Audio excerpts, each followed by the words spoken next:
si Job. Nga rin ay sala niya nabuhat, ngayon kitago, mawala siya maghilulson, wala siya magsugit sa atong Ginoo. 7 days ang ilang paghilom, pag-analyze sa problema. Ang ilang sulban mo, may sala nga tinaguan ni Job. Wala maghilulson, nagtago-tago. Matod pa siya magigalas pagkatinuod. Ikaw nagapuyo, taliwala sa manutan ng mga tao. O kaya nga dapit, walay na kailas sa Diyos. Apa dili madawat ni Job? Ang pasangil ng tuloy niya kamanghigkala? Dili. Dili na madawat nga naay sala na yung gitaguan kay siya, nagmatinuran siya, nahibalo siya siyang kagalingon. Busa, sa wala na kutikuti na yun si Job, kung mo na inyong pagtanaw sa ako, Job 1:21. Hubo ako nga mianhi, ginala ko sa taguangkan sa akong inahan. Hubo ako nga mubalik usab ngadto sa utang. Ang Diyos mo'y naghatag, ang Diyos mo'y nagkuha, apan balaano nako ang iyang ngalan. Kita mo na ito? Dalay ko ang iyang ngalan.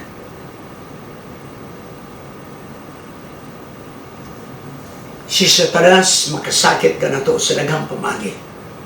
Kaya ito niya nga sakiton kita aron malaglag ang atong pagtuo. Padalan kita niya o mga kamalas-malasan sa kinabuhi aron mawalat as pag-alagan. Pero nagawin si Job. Gidala ko sa akong inang kalibutan na hubo, wa ko'y panakton na tabon. Manaw ka sa lugar na hubo lagi ato. Ang Diyos mo'y naghatag, ang Diyos mo'y nagbawi. Apabulahan siya na Diyos. Dili na ko siya dauton, di na ko pang himarauton. Sa diya nga adunay kamalasan sa kinabuhi, mamabot ka na to. Adunay duha ka mga natural na to nga reaksyon. Number 1, basulo na to o gatong isila ko yung Diyos. Way pulos ni nga pag-alagan. Day na kumulagan. Or, kumabot ang kamalasan mo sa moto, gunit na to, nga nagtuuta, nataliwala sa mga kamalasan, adunay sulbad ang Diyos dihatag ka na to. Ang gubat ng kalibutan ng espiritual nagapungasi sa atong palibot. Abahan itong hinumduan, adunay kahayag na eternidad, nga nagasulti ka na to, na kining mga kamalasan sa kinabuhi, temporaryo ra kini nga mga pagsuray. 2 Corinto 4:16 pero sa 18. Karon ikson, adunay mga tinunay ni Jesus wala nangli.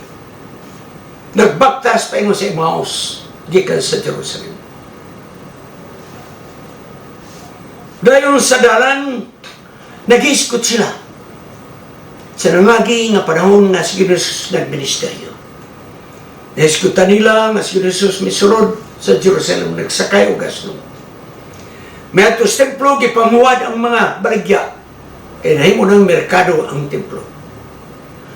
Nag-iskot sila, may itong na itong Passover celebration. Dahil nangaon sila sa tinapay ng walig papatubo. Nag-iskot sila na si Jesus may adto sa Gethsemane nga ang luha. Mura nagtugo, mga kaigsoran tungod sa kagool. Nag-iskot sila giun sa pag-traidor ni Judas.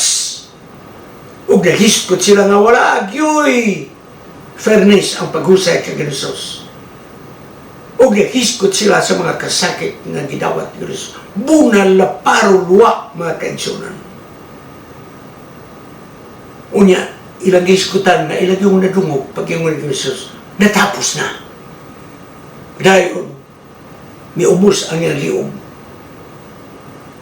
Namatay siya. O kalit kami ngit-ngit, naglinog. O ilang nadungog ang tingog sa disi sa kortina, kaya napikas ang kortina sa templo sa Diyos. Nag-iskot sila ng lawas ni Jesus. Gikuha, gikan sa cross, o gidalangad to sa lugmanan. Ila kining narrative mga kaigsunan. Pag human nila istorya ini, nagsugilanon ang duha o nag-ingon. Daglibog yun ta, di ba? nangaluya ta. Ngano nga natabo man kini? Nga gamahanan mo unta ang atong magtutulog. Ngano man? Mga kaigsunan kini mahuragway. Naghalog sa sama ka nato. Nga dunay panahon nga madiskuryo ta. Dunay panahon mga kaigsunan nga pakyas ta. Dunay panahon nga naglibog ta. Ngano nahitabo ang mga kamalas-malasan sa atong kinabuhi. Unya ang duha nagpadayon og lakaw, kalit wa nilang mamatik di nga si Jesus na sa ilang luyo. Og nagyaw si Jesus, o mga tao nga mga buang-buang hinay o pagtuo silang kasing sa gisulti sa mga propeta. Dili ba kinahanglan nga ang Kristo mag-antos nini mabutang sa dili pa siya musulod ngadto siyang ginarian. Ang mga disipulo samtang naglakaw, wa sila mahibalo nga si Jesus katong nakaubanan. Wa sila kabot ngadto si Maus. So nahigda sila sa tunga-tunga. O gilang gibitar katungwa nila maili. Nga din ta kay medyo apik na. Nakiguban kanila pagkatulog. O samtang nangaon sila ng lingkod. Ilang nahunaunan nga kining ilang gikatubang mao si Jesus og sa diha nga nakaamgo sila nga si Jesus kalit nga nawala si Jesus. Karon igsoon. Adunay sinulat ni White mga kaigsunan. Nga giagi niya og damgo nga aduna siya appearance ngadto ni Jesus. Ano yung damgo? Daw ako napuno sa mga kagulanan. Akong kamot, akong gigunitan ang akong naong nagpamalandong ako. Kung si Jesus niya paunta nining yuta sa akong kapanahonan, muadto kayo ako kaniya. Ako gihatag akong kaugalingon, muhap ako siya matiilan. O akong isulti ang akong mga kasakit, kamalas-malasan. Ugo niya, dili ako niya silikway. Iya akong gikaluyan. Iya akong gigugma. O ako, nahigugma kaniya. O nag-alagad kaniya sa tanang panahon. Iyang giablihan ang iyang pultahan. O gunya ang matahong nga dagway ni Jesus. Akong nakita. Mitanaw siya kanako uban sa kaluoy. O nag-ingon, gusto ba ka makakita kay Jesus? Aniya siya. Makita nimo siya kung gusto nimo. Dadaan nimo ang tanan nimong madala og sumunod ikaw kanako. Unya akong nadungog ang makalipay nga dili kahulagway sa mga pulong nga nagtipon igsuon, gitipon ang ilang mga kabtangan, ang tanan nilang mga bahandi o nisunod sa ilang guide o gidala sila ngadto sa taas kayo nga hagdanan. Og samtang nagsugod na kami og saka sa taas nga hagdanan, nagpasidan siya nag-ingon, batay ninyo ang inyong igtatanaw. Ayaw mong tanaw sa kilid ug sa walang tuo. Ayaw mong tanaw likod. Tanaw mo sa inyong atubangan aron di mo malipong nining kataas sa buhabog na hagdanan. Busay na hinay kami nga nagatikang apan ang uban nga hulog sa taas nga hagdanan. Wala madugay, nakabot kami sa katapusang tikang. Nagtindog na kami sa atubangan sa pultahan. O gani ang among guide. Mingon siya, biyay ninyo ang tanang mabutang na inyong gidala. Og sa malipayon, among gibutang ang among madala nga mga kaptanan. Mikalit niya og abli ang pultahan og mingon siya, sumulod kamo. Og si Jesus nakigatubang kanamo.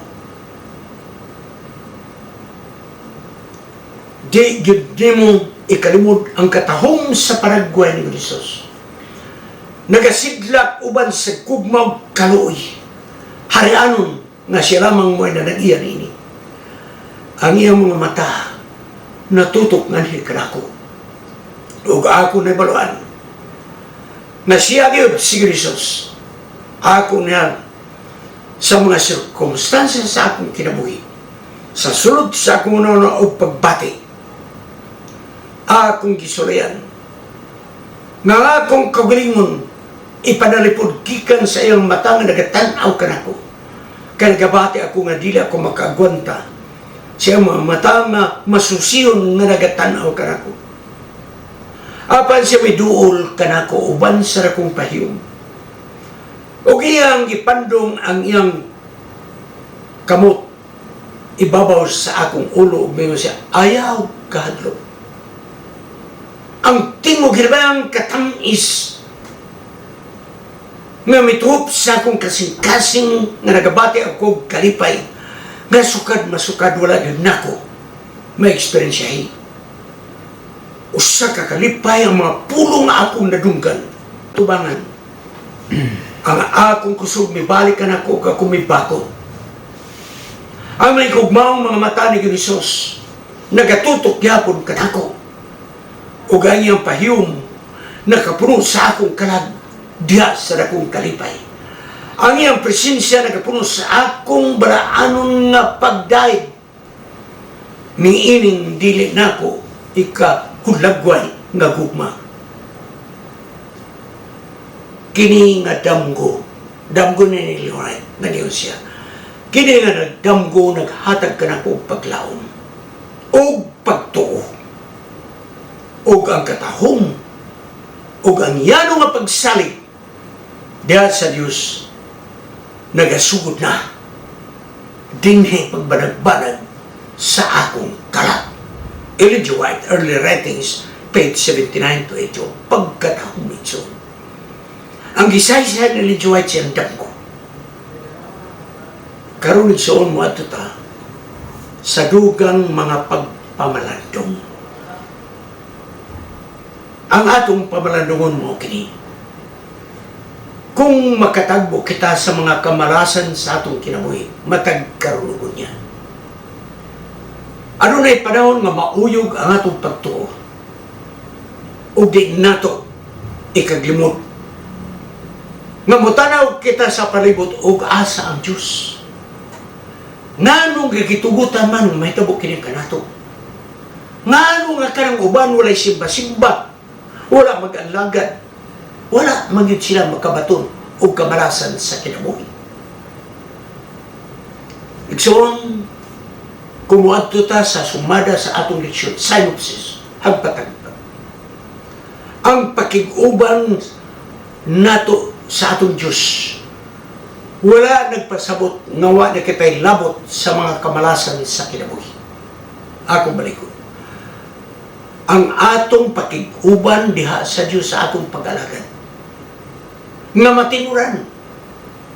Wala ka nato maghimo nga di nata madutlan sa mga kamalasan sa kinabuhi.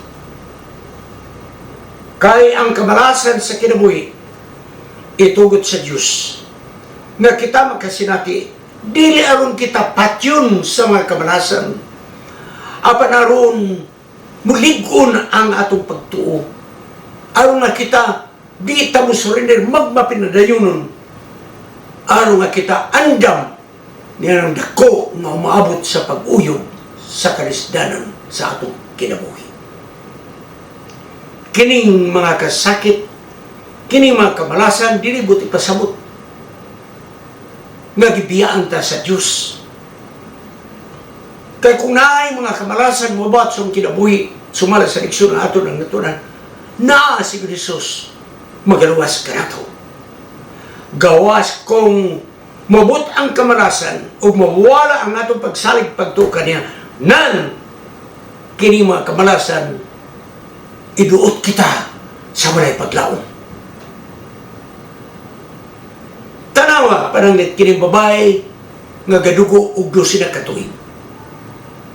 Wala siya makuntinto nga magatanaw ni Jesus nga layo. gikan kaniya. Nang itag pamagyo nga makaduol siya sa kadagang tao. Dagan kababag niya pero nakaliot yun. Ugo niya nakahikap sa sidsid sa sinina ni Ginisos. Mga kaigsunan, kung naay kamalasan nga mabot sa atong kinabuhi, atog yung himuon kutob sa arang na itong mahimo, muduol ta ni Ginisos. Muhikap ta sa iyong sidsid, so to speak. Aron mawala ang kamalasan sa atong kinabuhi. Kining mga kamalasan sa kinabuhi, dili na mo'y katapusan sa tanan. Apang kini, mao lamang mga liko-liko, mga bahada o kurbada sa atong kinabuhi, mga kaigsunan. Dili pa din dead end, mga kaigsunan. Ang kamalasan na may tabo, ang atong pag-ampo, mao nga si Ginisos, maghatag ka na ito, dugang kusog. Ang dili tamaluya. Kung naay kamalasan mabot sa atong kinabuhi, di ta magbaso niya. Mga tang dugang kusog. Makaasdan kita, makapadayon kita, ug ang atong pagsalig. Walay katapusan ng pagsalig niya kaniya. Igsoon mo ato ta sa quotation. Nagiwan ako sa quotation. God never promised us an easy life, but He did promise us a fulfilled life. Ang Diyos wala ka nato magsaad sa hayay ug sayon nga kinabuhi. Apan ang gisaad niya ang kinabuhi nga nakabaton og katambawan. Sunod, nagingon ang usa ka kinutlo gyapon. Ang Diyos wala man magsaad ka nato sa mga adlaw sa kalipay nga walay mga kalisod, kasakit ug kagulanan. Ang Diyos wala magsaad ka na to sa adlaw nga walay ulan. Apan ang Diyos nagsaad ka na to sa kusog o pagamuma sa tanang mga luha o ang kahayag ngayong hatag sa atong dalan. Mga kaigsunan, pagkatahong nga pagpamalanduan, kung moabot ang kamalasan sa atong kinabuhi, muna yung atong gulitan. Akong baliko ng Diyos wala magsaad. Sa mga balay-payong nga adlaw, nga walay mga Kristiyanon kasakit o kakulaan. Ang Diyos wala magsaad sa adlaw nga walay ulan. Apan ang Diyos nagsaad sa kusog o pag-amuma. Kung kita adunay mga paghirap o adunay kahayag sa atong dalan, mga kaigsunan. Ang Diyos wala magingon nga ngimong dalan paingon sa inginaran masayon. Apan nagingon siya nga kung mobot ikaw, makaingo ikaw. Wala mausik ang akong biyahe.